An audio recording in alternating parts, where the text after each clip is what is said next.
A Hinds County judge hands down the stiffest punishment possible for the woman at the center of a deadly drunk driving case.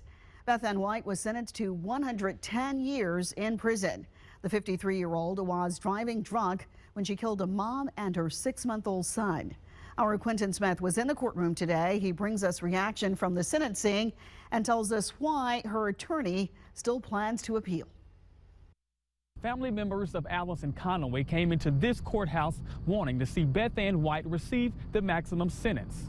They're still a void knowing their loved ones are no longer here, but they say knowing White is being sentenced to more than a century behind bars does bring them some sense of closure.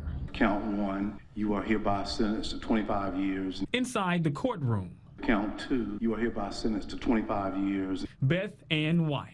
Count 3, you are hereby sentenced to 25 years. Finding out. Count 4, you are hereby sentenced to 25 years. That she'll now have to spend decades in prison. Count 5, you are sentenced to 10 years in the Mississippi Department of Corrections. 110 years. It's the longest sentence District Attorney Jody Owens says he's seen handed down. We hope it sends a strong reaction that drunk driving is a very serious thing.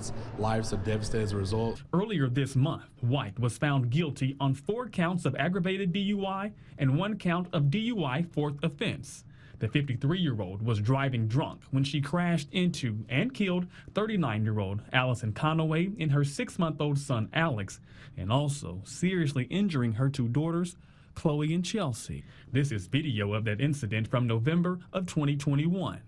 In court, Judge Winston Kidd says White's lack of remorse played a big factor in this stiff sentence. Sometimes these decisions that I have to make are very difficult.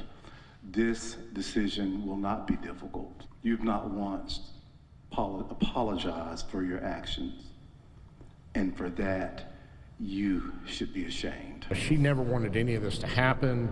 She feels bad for it. Unfortunately, sometimes it's better for the defendant just not to say anything. Kevin Kemp is representing White. He plans to appeal the court's decision, and he maintains the state did not prove White was intoxicated when that deadly crash happened. What she was charged with, which is having the blood alcohol of 0.08, they weren't able to meet that burden. There's a saying that, the state basically wrote a check that they couldn't cash, and that's what happened. There was ample proof on the other charges. They just didn't charge her right. Kemp says he plans to file his appeal with the Mississippi Supreme Court by the end of this week. Reporting from outside the Hinds County Courthouse, I'm Quentin Smith.